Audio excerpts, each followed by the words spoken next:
My name is Yavuz Aydin. I was a judge in Turkey as of 2016. I saw those images and those breaking news on TV. I was really shocked. I was stuck on the screen till 6 a.m. in the morning. I was so tired and I went to bed. I went to bed as a judge and woke up as a terrorist. Let's go back to the breaking news out of Turkey. An attempted coup leading to chaos, death, and instability. These are some of the pictures coming into us from the Turkish broadcaster NTV.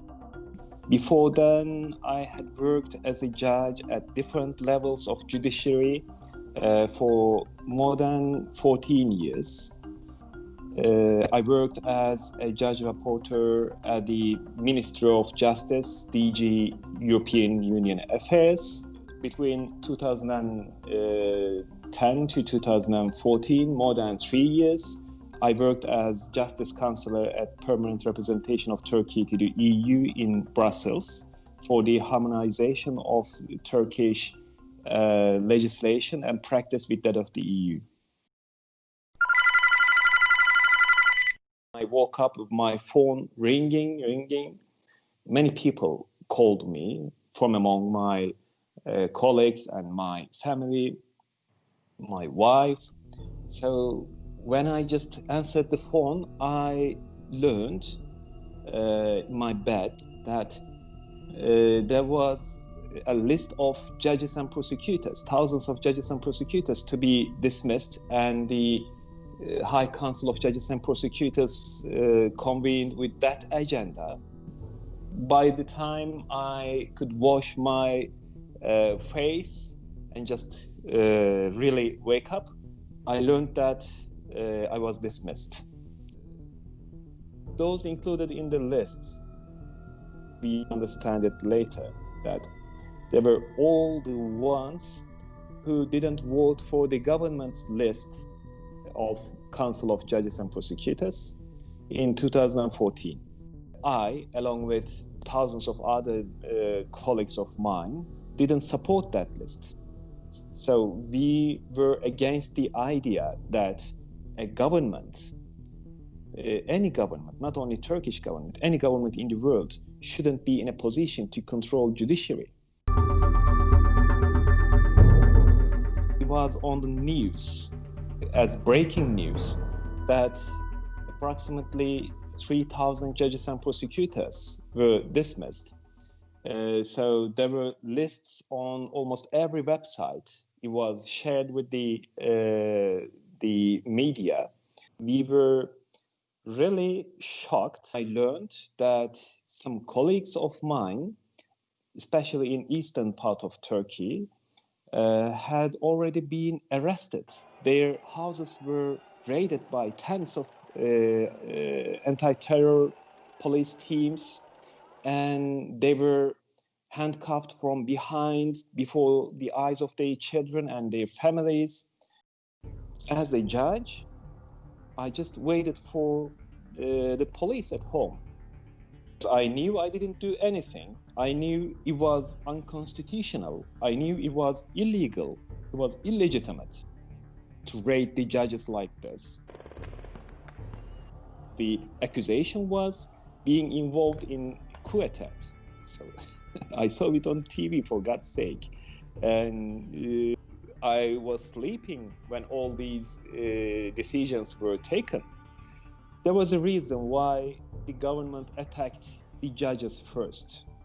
If you have a goal which is illegal, if you want to get rid of this checks and balances, if you want to do nasty things without control, the first thing you should do is getting rid of judiciary.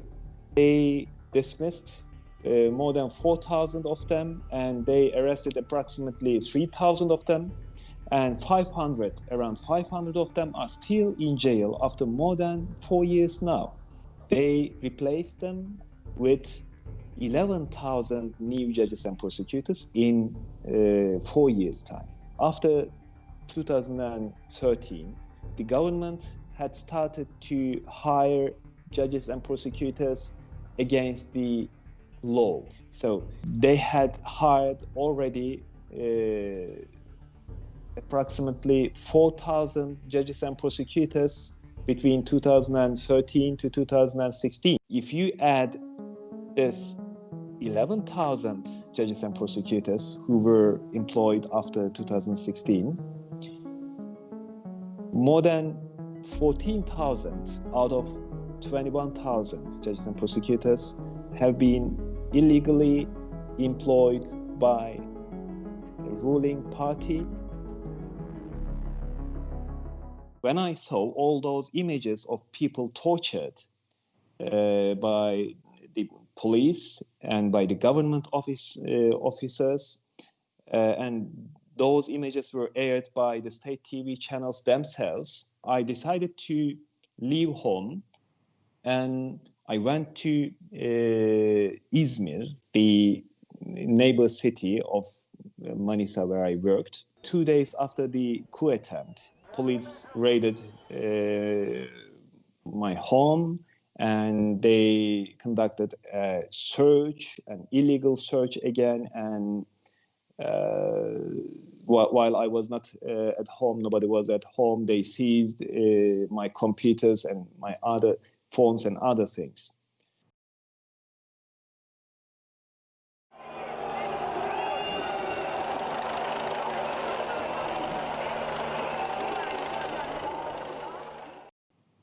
The real coup was declaration of state of emergency, which suspended all the freedoms and rights and liberties. After almost 2 months, I decided to leave the country. We had to pay smugglers $40,000 for the freedom of my family. Our passports were confiscated. Our bank accounts were frozen. We were deprived of our title, our job, our savings, our assets. So there was only one way remaining. We passed through Bulgarian border on foot. After 9 hours of walking, with the help of some Afghan guides, and we slept in forest. There was freezing cold in forest at the end of this September. It was really painful, and I can say I understood what these Syrian asylum seekers who flee the war, what they feel, what they go through. We reached the border, the Romanian border with Hungary.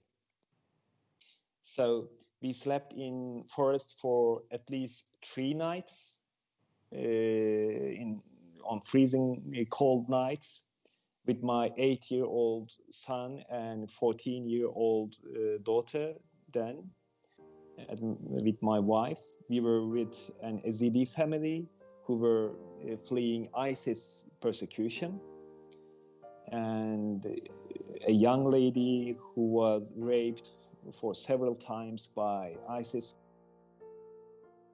I had the name of one of these guys, so I really wonder what happened to him. He was an editor-in-chief of a TV channel in Iraq, and he was targeted by ISIS just because of a short movie he shot in collaboration with BBC. I stayed in Romania for 2 years, where I got my asylum. I had my refugee status in Romania. After 2 years in Romania, I came to Brussels. I started to study migration policies of EU at the University of Brussels, ULB. I really wanted to help my colleagues and all those persecuted people in Turkey by trying to explain what's happening in Turkey. ECHR shouldn't and cannot keep on postponing decisions on Turkey with the argument of exhaustion of domestic remedies in Turkey. There's no effective remedy in Turkey. So we should just wake up from this lie, especially after the decisions of ECHR itself about Osman Kavala and Selahattin Demirtas. In these two decisions, ECHR concluded that the courts decided pursuant to political motives rather than justice. So for the first time, the court concluded that Turkey breached Article 18 of the European Convention on Human Rights. On top of this, we have the Resolution 2156 of Parliamentary Assembly of Council of Europe in 2017, which suggests that Turkey no longer meets the Copenhagen criteria, namely the democratic institutions are not functioning properly, and there is no rule of law in place. There is no independent judiciary anymore in Turkey. I hope Turkey Tribunal will help this reality to be known by everyone in judicial area. Erdogan says world is bigger than five, meaning the five permanent members of Security Council at the UN. And I can say Turkey is much bigger than Erdogan. As Ahmet Altan says, who is a worldly renowned novelist, journalist, and an intellectual who is still in jail for 4 years now. Justice is severely wounded in Turkey, in comatose. But I believe that justice will make its comeback